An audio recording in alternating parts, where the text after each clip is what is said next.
പോകുന്നു. തൃശൂർ അതിരപ്പള്ളിയിൽ മസ്തകത്തിൽ മുറിവേറ്റ നിലയിൽ കണ്ട കാട്ടാനയെ മയക്കുവെടി വെച്ചിരിക്കുന്നു. മറ്റാനകളുടെ കൂട്ടത്തിൽ നിന്ന് മാറ്റിയതിനു ശേഷമാണ് മയക്കുവെടി വെച്ചത്. അനീഷ് ആന്റണിയുടെ വാർത്തയുടെ വിശദാംശങ്ങൾ നൽകുന്നതിനായി. അനീഷെ, എന്തായാലും ഇന്ന് രാവിലെ ആന ഈ ദൗത്യ സംഘത്തിന്റെ മുന്നിൽ ഉണ്ടായിരുന്നു. അതിനുശേഷം ആനയെ മയക്കുവെടി വെച്ചിരിക്കുന്നു. ഇപ്പോൾ ആന പൂർണ്ണമായും ദൗത്യ സംഘത്തിന്റെ നിയന്ത്രണത്തിലാണെന്ന് മനസ്സിലാക്കുന്നു. എങ്ങനെയൊക്കെയാണ് വിവരങ്ങൾ? ചികിത്സ ആരംഭിച്ചോ? ഭദ്ര, ഏറ്റവും പുതിയ വിവരം, ആനയ്ക്ക് ചികിത്സ ആരംഭിച്ചു.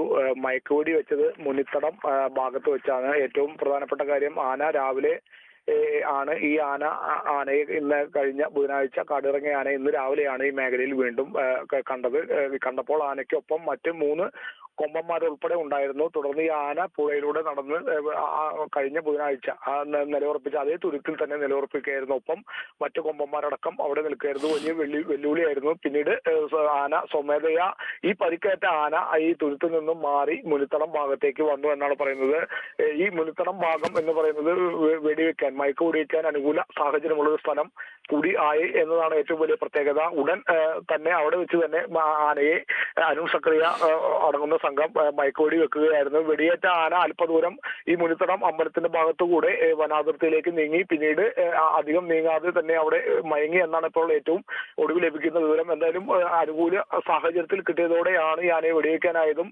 ഇപ്പോൾ ഈ മയങ്ങിയ ആനയെ ദൗത്യസംഘം ചികിത്സ ആരംഭിച്ചിട്ടുണ്ട്. അരുൺ സക്രിയ നേതൃത്വത്തിലുള്ള സംഘം ഇപ്പോൾ ആനയ്ക്ക് ചികിത്സ നൽകി തുടങ്ങി എന്നാണ് ഏറ്റവും ഒടുവിൽ ലഭിക്കുന്ന വിവരം. എന്തായാലും നമുക്ക് മനസ്സിലാക്കുന്നത്, ആദ്യ ഘട്ടത്തിൽ തന്നെ ഈ മുറിവ് എങ്ങനെ ഉണ്ടായത് എന്നതുൾപ്പെടെ കാര്യങ്ങളാണ് പരിശോധിച്ചത്. സ്കാനർ ഉൾപ്പെടെയുള്ള സംവിധാനങ്ങൾ ഈ അരുൺ സക്രിയയുടെ സംഘത്തിലുണ്ട്. സ്കാനർ ഉപയോഗിച്ച് എന്തെങ്കിലും ലോഹ ഭാഗങ്ങൾ ഈ മുറിവിനകത്ത് ഉണ്ടോ എന്നതായിരിക്കും ഒരുപക്ഷെ ആദ്യം പരിശോധിക്കാൻ. ഉണ്ടെങ്കിൽ അത് പുറത്ത് എടുത്ത് വേണം മറ്റ് ചികിത്സകൾ നൽകാൻ. അതുമായി ബന്ധപ്പെട്ട പരിശോധനയാണ് ഇപ്പോൾ നടക്കുന്നത്. നമുക്കറിയാം, ഈ ആനയെ അന്ന് ദിവസങ്ങൾക്ക് മുൻപ് മസ്തകത്തിൽ വെടിയേറ്റ് കാണപ്പെട്ടു എന്ന തരത്തിലായിരുന്നു വാർത്തകൾ ഉൾപ്പെടെ വന്നിരുന്നത്. പിന്നീട് വനവകുപ്പ് തന്നെ അതിലൊരു സ്ഥിരീകരണം വരുത്തി.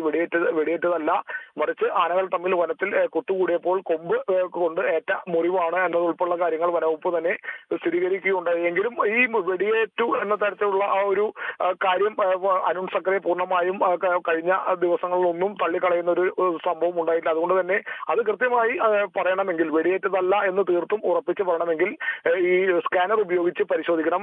ഈ മുറിവിനകത്ത് എന്തെങ്കിലും തരത്തിലുള്ള ലോഹഭാഗങ്ങൾ ഉണ്ടോ എന്നുള്ള കാര്യങ്ങൾ പരിശോധിക്കണം. എങ്കിൽ മാത്രമേ അത് വെടിയേറ്റതല്ല എന്നുള്ള കാര്യങ്ങൾ പൂർണ്ണമായി എത്താനാകൂ.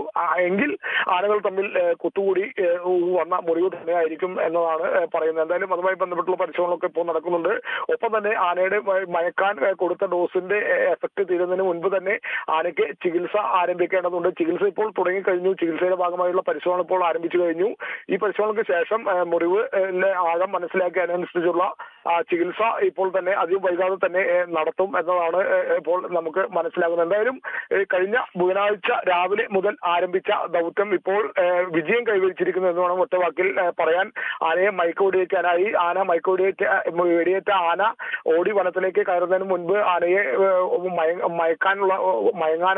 മയക്കാനായി മാത്രമല്ല ചികിത്സ ഈ സമയത്തിനുള്ളിൽ തന്നെ 7 മണിക്ക് കണ്ടു. ഇപ്പോൾ സമയം 9 മണി കഴിഞ്ഞു. ഈ സമയത്തിനുള്ളിൽ തന്നെ ചികിത്സ ആരംഭിക്കാനായി എന്നത് ഏറ്റവും വലിയ വിജയം തന്നെയാണ്. ഒരുപക്ഷെ അരുൺ സക്രിയയും സംഘത്തിന്റെയും വിജയം എന്ന് വേണം നമുക്ക് എടുത്തു പറയേണ്ടതുണ്ട്. എന്തായാലും ചികിത്സ ആരംഭിച്ചു. കഴിഞ്ഞ ബുധനാഴ്ചയാണ് ഈ അരുൺ സക്രിയയും സംഘവും വയനാട് നിന്ന് ഇവിടേക്ക് എത്തിയത്, അതിരപ്പള്ളിയിലേക്ക് എത്തിയത്. അന്ന് രാവിലെ നിലയുറപ്പിച്ച ആ തുരുത്തിൽ നിന്ന് ആനയെ കരകയറ്റാനായി പടക്കം പൊട്ടിച്ചു. ആന തൊട്ടടുത്തുള്ള റബ്ബർ തോട്ടത്തിലൂടെ കാട്ടിലേക്ക് കയറി. പിന്നീട് ബുധനാഴ്ച വൈകിട്ടും ഇന്നലെ രാവിലെ മുതൽ ഇന്നലെ വൈകുന്നേരം വരെയും തെരച്ചിൽ നടത്തി.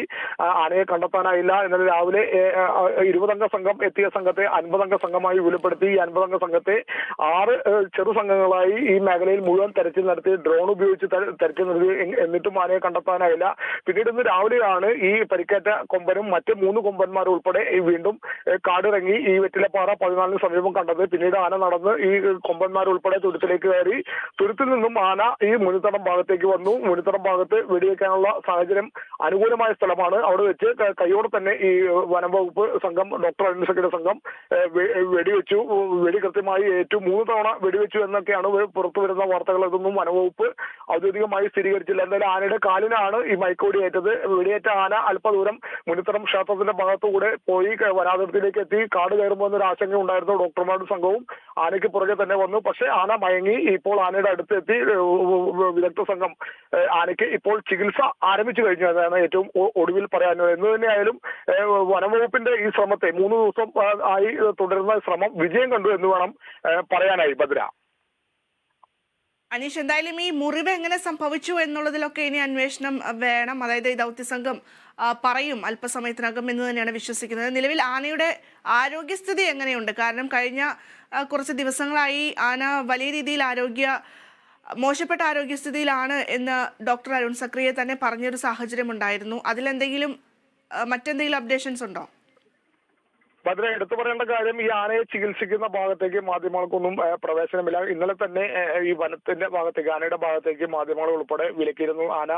ആളുകൾ കൂടുതൽ കണ്ടാൽ ഒരുപക്ഷെ വിരണ്ട് ഓടാനുള്ള സാഹചര്യമൊക്കെ ഉണ്ട് എന്നത് ഉൾപ്പെടെ മുന്നിൽ കണ്ടാണ് ഈ മാധ്യമങ്ങൾക്ക് ഉൾപ്പെടെ ആ വഴിയുള്ള ഈ തോട്ടത്തിന് ഉള്ളിലൂടെയുള്ള റോഡിലെ ഗതാഗതം വരെ നിയന്ത്രിച്ചിരുന്നു ഇന്നലെ മുതൽ തന്നെ. അതുകൊണ്ട് തന്നെ ഈ ഗതാഗതം ഉൾപ്പെടെ നിരോധിച്ചില്ലെങ്കിലും മാധ്യമങ്ങൾ അങ്ങോട്ടേക്ക് നിരോധനം ഏർപ്പെടുത്തിയില്ലെങ്കിൽ കൂടി ഈ ആനയുടെ ആരോഗ്യസ്ഥിതി അതുപോലെ തന്നെ ഈ മുറിവ് എങ്ങനെ ഉണ്ടായി എന്നുള്ള കാര്യങ്ങളിൽ ഈ വനംവകുപ്പ് തന്നെ അല്ലെങ്കിൽ ഡോക്ടർ അരുൺ സക്രി തന്നെ ഒരു ഔദ്യോഗികമായ വിശദീകരണം നൽകേണ്ടത്. നമുക്കത് നേരത്തെ കൂട്ടി തന്നെ പറയാൻ പറ്റില്ല. കാരണം ആനയുടെ ആരോഗ്യസ്ഥിതി ആ ദൃശ്യങ്ങളിൽ നിന്ന് നമുക്ക് മനസ്സിലാകുന്നത് കഴിഞ്ഞ 2 ദിവസം മുൻപ് കണ്ടതിൽ നിന്ന് വളരെ മോശപ്പെട്ട അവസ്ഥയിലേക്കൊന്നും ആന പോയിട്ടില്ല. കാരണം കാട് കയറി ആന തിരികെ നടന്ന് വരുന്ന ദൃശ്യങ്ങളിൽ കാണാം. സ്വാഭാവികമായ ഒരു നടന്നു വരുവാണ് ദൃശ്യങ്ങളിലുള്ളത്. കൊമ്പന്മാർ ഉൾപ്പെടെ നടന്നു വരുന്നു, പുഴ കടക്കുന്നു, തുരുത്തിലേക്ക് പോകുന്നു. തുരുത്തിൽ നിന്നും വെടിയേറ്റ ആന പിന്നീട് കുറച്ചു ദൂരം വീണ്ടും മുന്നോട്ട് പോകുന്നു. തുടർന്ന് വെടിയേറ്റതിനെ തുടർന്ന് ആന മയങ്ങുന്നു. എന്തായാലും ആനയുടെ ആരോഗ്യസ്ഥിതി അതീവ ഗുരുതരമാണോ അല്ലേ എന്നുള്ള കാര്യങ്ങൾ ഇനി ഡോക്ടർ അരുൺ സക്രിയും സംഘവുമാണ് മാധ്യമങ്ങൾക്ക് മുന്നിൽ വെളിപ്പെടുത്തേണ്ടത്. അത് ഇപ്പോൾ പ്രാഥമികമായിട്ട് ആനയെ ചികിത്സിക്കുക എന്നതാണ് ഏറ്റവും വലിയ ദൗത്യം. വെടി വെച്ച മരുന്നിന്റെ ഡോസ് കഴിയുന്നതിന് മുൻപേ മറ്റു കാര്യങ്ങൾ സ്കാനർ ഉപയോഗിച്ച് പരിശോധിക്കുക, അതുപോലെ തന്നെ മുറിവിന് ചികിത്സ നൽകുക എന്നത് ഉൾപ്പെടെ കാര്യങ്ങളാണ് പ്രാഥമികമായും ഇപ്പോൾ ചെയ്യാനുള്ളത്. അതിനുശേഷം ഈ മുറിവ് എങ്ങനെ ഉണ്ടായി എന്നുള്ള കാര്യങ്ങളിൽ, ആനയുടെ ആരോഗ്യസ്ഥിതി ഉൾപ്പെടെയുള്ള കാര്യങ്ങളിൽ ഇനി തുടർ ചികിത്സ വേണമോ എന്ന കാര്യങ്ങളിൽ ഉൾപ്പെടെ ഡോക്ടർ ഈ ചികിത്സയ്ക്ക് ശേഷം മാധ്യമങ്ങളോട് വിശദീകരിക്കും എന്ന് തന്നെയാണ് നമ്മളും പ്രതീക്ഷിക്കുന്നത്. ഭദ്ര.